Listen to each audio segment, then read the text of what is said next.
Oi, gente. Então, essa semana nós não vamos ter aula, né? É feriado, mas vocês têm prova semana que vem e vocês precisam revisar o nosso conteúdinho, que é a segunda fase do modernismo, né? Na prosa e na poesia. Vamos lembrar que o modernismo é aquele movimento que vem quebrar os paradigmas, né? Na segunda fase, a gente já tem aqui uma consolidação, certo? Os ânimos já estão mais calmos, né? Vamos dizer assim, certo? Carlos Drummond de Andrade vai e lança alguma poesia em 1930, Raquel de Queiroz lança o seu 15, né? E isso marca uma mudança, né? Os críticos começam a ver uma calmaria ali por volta de 1930. A segunda fase vai refletir questões como a quebra da Bolsa de Nova York, né? A iminência da Segunda Guerra Mundial, certo? A preocupação do mundo com isso, o Getúlio Vargas no poder aqui no Brasil, a fome, a miséria, né? O êxodo rural, as pessoas saindo do interior, buscando algo novo, né? Algo que possa trazer novas perspectivas para ele na cidade grande. Então, tudo isso está refletido dentro dos romances, das crônicas e dos poemas da segunda fase. Ela vai de 1930 a 1945, tá bom?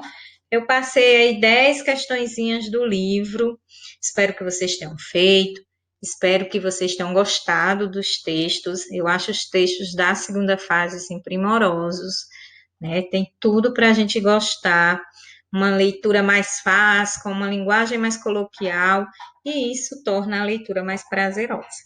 Vamos lá, então? Na segunda fase, na prosa, eu recomendei que vocês lessem o texto 3, né? Fuga, lá da página 190, mas termina na página 191. É um capítulo do livro de Graciliano Ramos, o livro Vidas Secas, que todo mundo deveria ler, certo? É um trechinho, né? Um capítulo curto. O livro é composto de capítulos curtos, são 13 capítulos, e contam toda a história aí de Fabiano, Sinha Vitória e sua família saindo do Nordeste, né? Se retirando da seca, buscando algo melhor, certo? Então, eu selecionei aqui as questões 14, 15, 16, 19 e 20, que estão lá na página 192. Vamos ver as questões 14. A questão 14. Eu acredito piamente, viu, que vocês leram o texto. Se não leram, leiam, por favor. Vamos lá. Dois motivos obrigam a família a retirar-se da fazenda. Escreva no caderno quais são eles, né? Por que que a família de Fabiano saiu da fazenda onde eles estavam? Primeiro, porque chegou a seca, né? E aí devastou tudo. E o Fabiano tinha uma dívida muito grande com o patrão, que ele não conseguia mais pagar.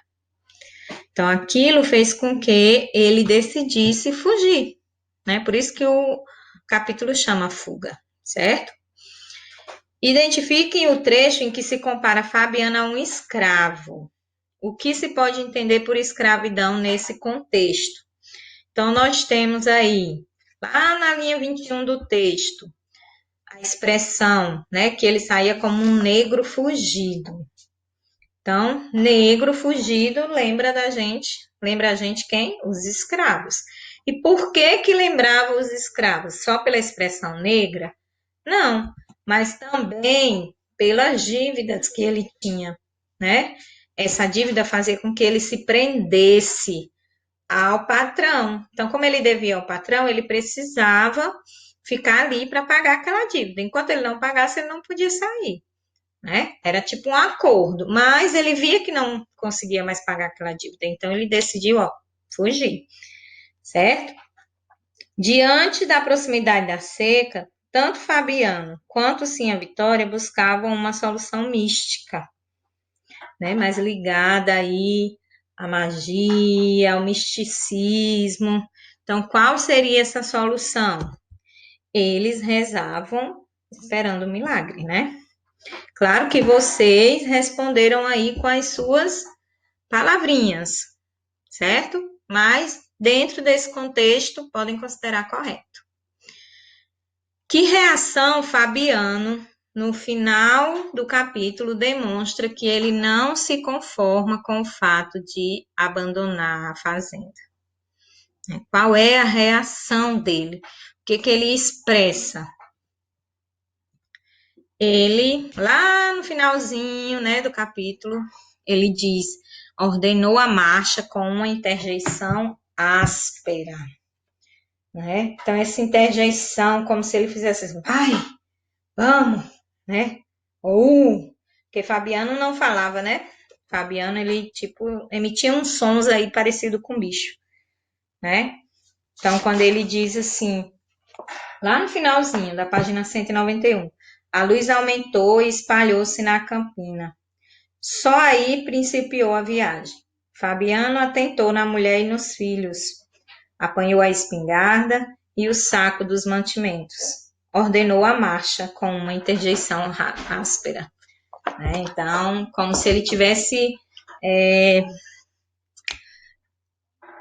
eu não sei como é a expressão, mas se ele tivesse mandando o bicho, ataiando o bicho, né? Mandando o bicho ir. Então, ele fez mais ou menos isso e mandou o pessoal seguir com muita dor, né? Mas era isso que precisava ser feito, certo? Na 20, diz assim: o universo de qualquer trabalhador apresenta características próprias, né? Então, se a gente pensar no trabalho do professor, apresenta características próprias. Tem elementos como livro, quadro, hoje computador, celular, né? Internet, certo? Espaço, a escola, né? Outros colegas, canetas, lápis. Então, tudo isso é parte do universo do professor. Todo tipo de trabalho tem o seu universo. Vamos pensar no universo do Fabiano. Identifique no texto elementos que caracterizam o universo de atuação do Fabiano. O que mostra no texto que Fabiano, onde Fabiano trabalhava, né? Então a gente sabe que ele estava lá numa fazenda. Então quando o texto fala em chiqueiro, curral, a égua, né? A catingueira, quando eles falam tudo isso, tá identificando qual é o universo de trabalho do Fabiano, certo? Fabiano não é proprietário dos instrumentos com que trabalha. A terra, os animais, o arado, nada é dele, né? Ele está lá como empregado. Nada lhe pertence. Podemos dizer, então, que sua relação com o meio, com o local onde ele trabalha, é estável ou é provisória? Ora, se não é dele, ele tinha como se estabelecer ali, né? Não, é uma situação provisória, ele sabia disso, nada que é meu, não posso levar para mim, né? É do patrão, então é como se fosse emprestado. Cadê? Como se pode caracterizar a identidade social do trabalhador Fabiano?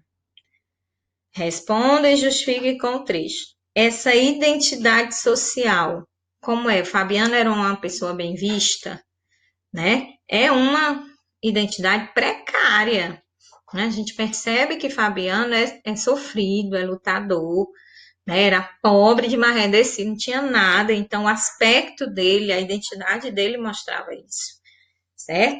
E lá tem um trechinho, lá na linha 62, que diz assim, pensando em coisas alheias, quando ele estava pensando, e aí ele pensava nas coisas que não eram dele, né? Por isso que era triste também, certo? Dessa perspectiva, Fabiano se define mais como um vaqueiro ou como um retirante? Se define como um retirante, né? Por quê? Porque ele estava ali de passagem.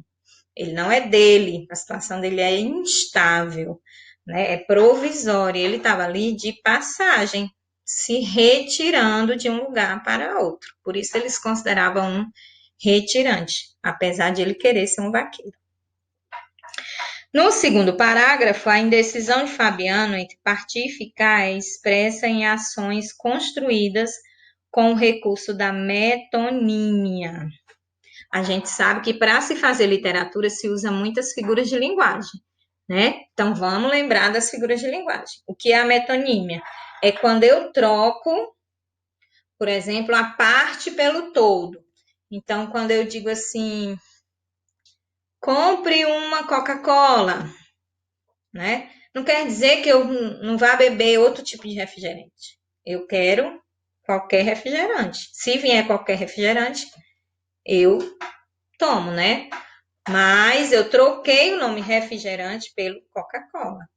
Quando eu digo assim, compre um São Geraldo, né? Que é uma cajuína.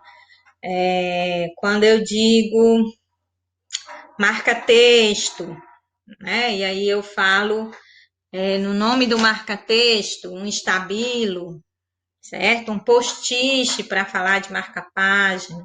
Então, quando eu faço essas trocas, certo? Quando eu digo assim, o governo Bolsonaro é ruim, né? Não é que todas as pessoas do governo são. Então, quando eu generalizo, troco o geral pelo específico, ou o específico pelo geral, quando eu digo assim, a escola Liceu de Banabuiú está cumprindo seu papel de levar a educação mesmo em tempos difíceis. Não é que a escola, prédio, está saindo de lá e levando cada um na casa de vocês, né? Então, quando eu troco a pessoa, os profissionais da escola, ao invés de eu falar os profissionais da escola, eu falo só a escola, querendo falar desses profissionais, eu estou fazendo uma metonímia, certo? No texto apresenta isso lá no segundo parágrafo. E ele pede que a gente copie, né? O segundo parágrafo, ó.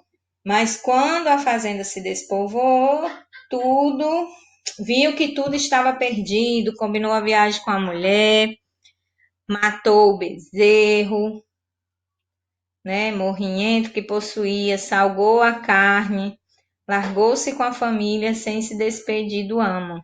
Não poderia nunca liquidar aquela dívida exagerada.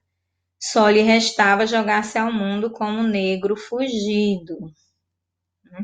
Quando ele diz, mas quando a fazenda se despovoou, né? Não é a fazenda em si, certo? Não é a própria fazenda. Então, vocês podem pegar esse trecho aqui da linha 14 e linha 15. O trecho que eu coloquei aqui, ele também é uma metonímia, só que ele não está no segundo parágrafo, né? Está lá na linha 67. E os pés dele esmoreciam, certo? As alpercatas calavam-se na escuridão. Alpercatas para simbolizar a chinela, né? Alpercatas é uma marca. Então, quando eu troco a marca pelo produto, também estou fazendo uma metonímia, certo? Aqui no texto, a indicação da resposta do livro só está confusa porque ele indica o segundo parágrafo. E no segundo parágrafo, a gente pode chamar de fazenda aí, no lugar das pessoas da fazenda, tá bom? Vamos para o próximo texto, né? Agora. Então, nós vamos aqui para o próximo texto, certo? Que é um texto do Jorge Amado, do livro Gabriela Cravo Canela, tá lá na página 225, 226. Vou pegar aqui também para vocês, para acompanhar. Começa na 225 e vai até a 226. Jorge Amado, aquele escritor que foi representado várias vezes na televisão. Teve filmes, novelas, seriados dos seus livros, né? Gabriela Cravo Canela foi uma delas. No trecho que vocês leram, com certeza, né? Ele diz assim, no segundo parágrafo há duas Gabrielas. a vista pelo narrador e a vista pelo Clemente, que foi quem observou a Gabriela lá. Vamos caracterizar cada uma, né? Então, no segundo parágrafo, começa como se não existissem as pedras, os tocos, os cipós emaranhados. A poeira dos caminhos da caatinga a cobrira tão por completo que era impossível distinguir seus traços. Nos cabelos já não penetrava o pedaço de pente, tanto pó se acumulara. Então, ele apresenta essa Gabriela, toda suja, né? Toda emaranhada de pó, né? Irreconhecível. Parecia uma demente perdida nos caminhos. Mas Clemente sabia como ela era deveras e o sabia em cada partícula de seu ser, na ponta dos dedos e na pele do peito, né? Então, Clemente, que já tinha visto Gabriela, sabia como ela era. E então existe a que ele encontrou e aquele que ela tinha na lembrança, tá certo? Os olhos de Gabriela revelavam algumas de suas características psicológicas. Vamos identificar essas características, né, usando apenas substantivos abstratos. Vamos lá. Como é que era a Gabriela? A gente pode dizer que os olhos transmitiam candura, né? Timidez, insolência, né? Porque ela era bastante insolente, provocação, certo? Tudo isso, né? Você vai observar o que com aquele jeito que Gabriela olhava, o que dá para a gente transformar essa característica dela em substantivos abstratos. E que expressões do texto indicam a sensualidade de Gabriela? Então, dentro do texto, quais são as expressões, né, os termos que ele usou para transmitir essa sensualidade? Aí a gente colocou aqui vários trechos. Os cabelos rolavam sobre o cangote, espalhando perfume. O corpo esguio, né? A menina era bem feita. Os olhos provocadores. A voz que era cariciosa, graciosa, carinhosa. Esguia e formosa, a cabeleira solta. As pernas altas e o busto levantado, né? Os seios levantados. Então, ele traz toda uma sensualidade para a personagem Gabriela, tá bom? Agora nós vamos para o último texto, que é uma poesia do maravilhoso Carlos Drummond de Andrade, né? Que quem lê Carlos Drummond sabe o quanto ele é perfeito, né? Assim, o cara traduz as soluções do mundo, as reflexões sobre o mundo, sobre o estar no mundo de uma forma maravilhosa. Ele diz assim, ó, lá na página 229. Os ombros suportam o mundo. Chega um tempo em que não se diz mais, meu Deus, tempo de absoluta depuração, tempo em que não se diz mais, meu amor, porque o amor resultou inútil, e os olhos não choram, e as mãos tecem apenas o rude trabalho, e o coração está seco. Em vão as mulheres batem a porta, não abrirás. Ficaste sozinho, a luz apagou-se, mas na sombra teus olhos resplandecem enormes. És todo certeza, já não sabes sofrer, e nada esperas de teus inimigos, de teus amigos. Pouco importa, vem a velhice. Que é a velhice? Teus ombros suportam o mundo, e ele não pesa mais que a mão de uma criança. As guerras, as fomes, as discussões dentro dos edifícios provam apenas que a vida prossegue, e nem todos se libertaram ainda. Alguns, achando bárbaro o espetáculo, prefeririam, os delicados, morrer. Chegou um tempo em que não adianta morrer. Chegou um tempo em que a vida é uma ordem. A vida apenas, sem mistificação. Né? Tão forte quando ele diz, né? Teus ombros suportam o mundo. e ele não pesa mais que a mão de uma criança. Né? Então, todo o sofrimento está ali, suportado por essa pessoa. Né? Estar no mundo naquele momento é estar recebendo todo o sofrimento. Né? E não adianta chorar, não adianta morrer, porque o mundo é aquilo e pronto, né? Você tem que andar para frente e viver com o que tem. A vida é uma ordem, né? A vida, sem idealização, sem mistificação, sem milagres, nada. É a vida apenas, né? Ele traz essa reflexão para a gente. Então, tem duas questõezinhas sobre esse texto. Na primeira estrofe, a palavra tempo é empregada 3 vezes. Chegou um tempo em que não se dizia mais meu Deus, tempo de absoluta depuração e tempo em que não se dizia mais meu amor. Ela é empregada 3 vezes, constituindo uma figura de linguagem. Olha a figura de linguagem aí novamente, né?